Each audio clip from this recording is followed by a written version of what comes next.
Bạn đang nghe tiểu thuyết Quả lệnh, tác giả Bạch Kỳ Dân. Hãy bấm đăng ký kênh để nhận được thông báo khi có chương mới nhất. Chương 13, về nhà, boss, chúng ta nên khởi động lại hệ thống an ninh rồi chứ ạ? Bạch Thành hỏi, khởi động lại đi. Vâng, Bạch Thành giơ tay, nhấn vài thao tác nhỏ lên thiết bị đầu cuối đeo ở cổ tay. Lần lượt trên nóc 5 tòa nhà tỏa ra ánh sáng xanh tạo thành một hình vòng cung bao bọc toàn bộ Tống thị. Đài quan sát trên nóc mỗi tòa nhà bật sáng, các u camera cảm ứng nhanh chóng hoạt động. Lúc này, Tống Phi đã đi lên đến tầng trên cùng. Bạch Thành dấn lên trước, giơ tay mở cánh cửa ra ngoài ban công. Hắn bỗng kêu lên một tiếng đồng thời giơ tay ra hiệu cho Bạch Hữu và Tống Phi dừng lại. Sao? Có chuyện gì? Tống Phi có dự cảm không tốt, liền hỏi. Bạch Thành sau một phút quan sát, vẫy tay ra hiệu cho Tống Phi và Bạch Hữu theo sau. Trên sân, một chiếc máy bay đổ ở vị trí chính giữa, đã ngừng hoạt động. Bên trong máy bay, viên phi công ngủ gục trên ghế lái. Dưới sân là một viên phi công khác cùng 5 cái xác đang nằm yên bất động. Bạch Hữu mau chóng kiểm tra từng người rồi báo cáo. Boss, tất cả vẫn còn sống. Mẹ kiếp, gọi bọn họ dậy. Tống Phi gầm lên. Sau một hồi lai gọi, tất cả 7 người đều đã tỉnh dậy. Tống Phi đứng trước mặt họ, lạnh nhạt hỏi. Ai là người chỉ huy? Là tôi, Ngụy Hải Lan. Một người trong bọn bước ra. Tống Huy đâu? Bị bắt đi rồi. Là ai làm? Chúng tôi đã tóm được cậu ta, nhưng lúc đưa cậu ta quay lên đây thì bị cướp mất. Chúng ra tay quá nhanh, không kịp nhìn thấy mặt. Ngụy Hải Lan đi đến trước mặt Tống Phi, nhìn vào mắt anh ta, đầy dò xét. Ông chủ Tống, không phải anh lừa chúng tôi đấy chứ? Ngụy đại nhân, anh làm hỏng chuyện, giờ lại định đổ cho tôi. Vậy tôi hỏi anh, an ninh của Tống thị tốt như vậy, sao có người vào đây để cướp Tống Huy đi?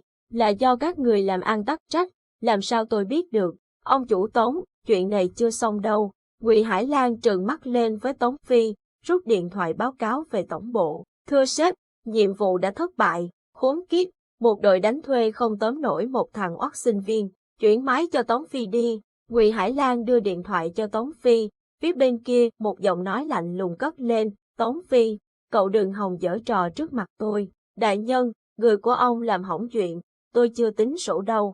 Tôi nói để ông biết, nội trong 3 ngày, nếu tôi chưa nhìn thấy xác Tống Huy, thì các ông cũng đừng mong hợp tác. Chuyện này chúng tôi nhất định sẽ tra ra. Cậu Tống, cậu cũng nên xem lại an ninh của Tống thị đi, không chừng hỏng từ trong ra ngoài rồi đấy. Đại nhân, ông không cần lo giùm tôi, lo bắt thằng nhóc lại đi. Phía bên kia, đại nhân nào đó đã hùng hổ cướp máy. Ngụy Hải Lan, nhờ ông chủ Tống mở lồng năng lượng để chúng tôi rời đi. Tống Huy ra hiệu cho Bạch Thành mở lồng năng lượng. Ngụy Hải Lan ra hiệu cho cả đội lên máy bay rời khỏi nóc tòa nhà. Máy bay chứa 7 người có phần chao đảo, nặng nề biến vào màn đêm. Tống Phi nhìn theo bọn họ, trong lòng lạnh buốt. Anh ta gầm lên, Bạch Hữu, mau kiểm tra cổng chính, điều tra cho tôi tại sao lại ngắt kết nối an ninh. Vâng, boss, mang hết băng theo dõi camera lên cho tôi. Vâng, boss. Lúc này, Mã Linh đang lái xe trên đường đưa Diệp Minh và Tống Huy về nhà. Điện thoại của Triệu Thanh gọi tới. Từ lúc mọi chuyện xảy ra, thời gian trôi đi, giờ đã hơn 5 giờ sáng. Triệu Thanh, gọi tôi sớm có chuyện gì? Mã Linh bắt máy. Cô đang ở đâu? Tôi đang trên đường đi có chút việc, có chuyện gì không? Sáng sớm, cô trở về cục đi. Sếp Lâm gọi cô quay về cục. Thật sao? Vì sao? Hôm trước chỉ là quá tức giận thôi. Hiện tại đã báo cáo lên tổng bộ. Việc của cô viết kiểm điểm, dán một bậc quân hàm là xong. Cô mau về đi. Được. Còn nữa, Hải Tâm vừa báo cáo, toàn bộ xác chết ở phòng pháp y đã biến mất. Triệu Thanh nói. Sao? Biến mất? Đó là phòng pháp y của cục cơ mà. Đó mới là chuyện lớn. Cô mau về đây đi. Ok. Mã Linh cúp máy, khẽ liếc mắt qua gương chiếu hậu trong xe, thấy Diệp Minh vẫn nhìn về phía trước. Một tay ôm lấy Tống Huy. Giáo sư Diệp, lát nữa tôi sẽ quay về cục cảnh sát, nhờ anh chăm sóc Tống Huy. Tôi có thể tin anh không? Tùy cô. Diệp Minh, anh có thể nói thật cho tôi biết, có phải anh cần một thứ trên người Tống Huy không? Phải. Diệp Minh thẳng thắn, chỉ có điều, thứ mà Diệp Minh cần là trái tim của người này, không phải thứ mà hắn ta giấu. Mã Linh tuyệt nhiên không biết, bất giác thở dài bất an. Thì ra Diệp Minh cũng giống những kẻ kia, đều muốn tiếp cận Tống Huy vì thứ mà hắn có, nhưng là cái gì thì quả thật Mã Linh không thể nghĩ tới. Từ đầu đến giờ, theo như Tống Huy nói thì hắn bị truy sát bởi đốt sòng bạc của Lâm Thị, nhưng không thể vì chuyện đó mà Lâm Thị cho người truy sát đến tận Tống Thị, lại điều cả máy bay trực thăng. Hơn nữa, Tống Thị còn thả lỏng an ninh để phối hợp, chưa kể đến việc bọn chúng sẵn sàng truy sát Tống Huy tại Safe House mà không hề nể mặt cục cảnh sát. Nếu chỉ là ân oán cá nhân, thì sự việc không thể đi đến nước này. Rốt cuộc Tống Huy đã dính vào chuyện gì? Nếu cậu không muốn nói thì sẽ không nói. Như vậy mọi chuyện càng trở nên rối rắm.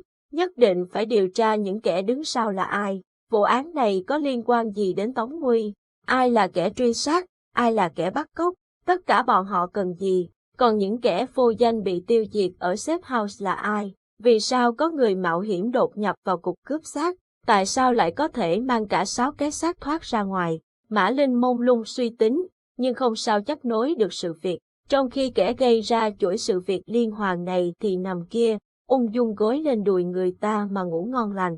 Giáo sư Diệp, anh có thể trả lời tôi thành thật một câu không? Để xem cảnh sát Mã muốn hỏi gì. Anh có hại Tống Huy không? Tôi sẽ bảo vệ cậu ta, cả đời.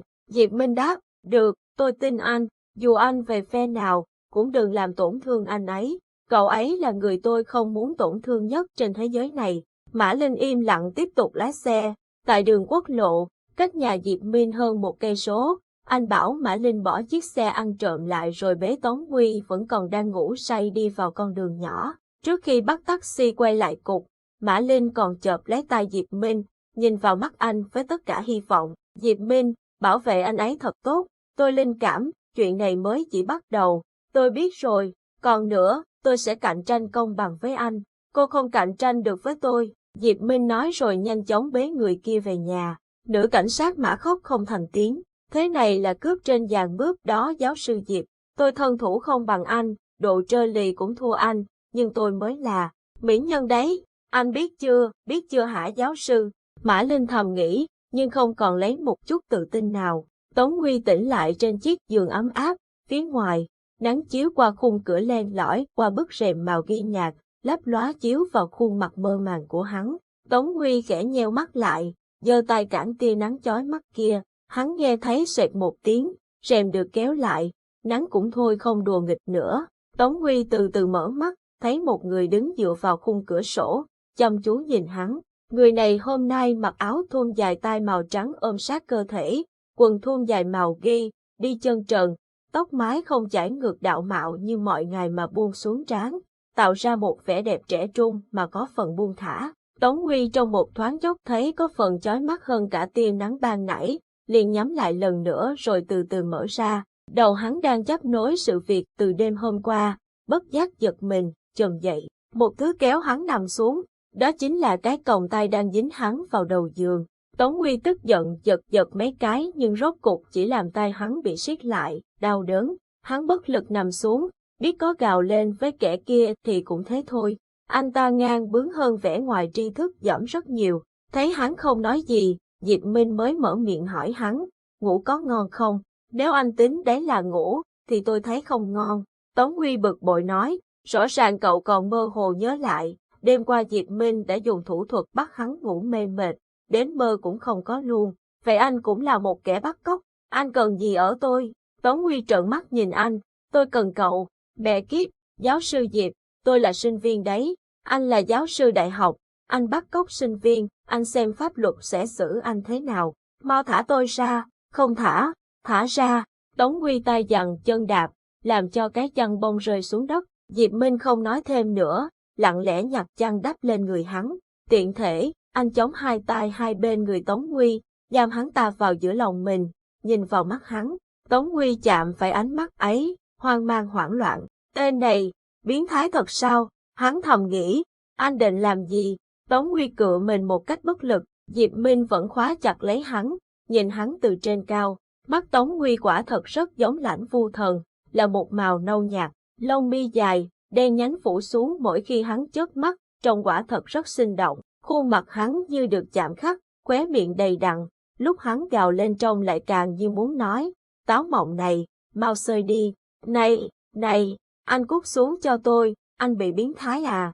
Tống Huy tiếp tục chống cự, da gà da vịt nổi hết cả lên. Diệp Minh nhìn hắn bị khống chế trong lòng mình, có chút hả hê, cậu có biết chống cự với tôi hậu quả sẽ thế nào không? Tống Huy chợt nhớ tới chuyện đêm qua, lúc bị Diệp Minh bế từ máy bay xuống, còn cắn hắn một cái. Giờ đây, cái cảm giác ấy lại ập đến. Trước đây, hắn chưa từng gần gũi với nam nhân, lúc Diệp Minh dọa sẽ hôn hắn, trong lòng hắn có cảm giác ghê tởm. Nhưng khi bị Diệp Minh làm thật, cái cảm giác ấy cũng không đến nỗi nào. Bây giờ nhớ lại, hắn chỉ nhớ đến sự ấm áp và mềm mại cùng mùi hương khá đặc biệt khi ấy. Bất giác, Tống Huy thấy sợ hãi, hoảng loạn.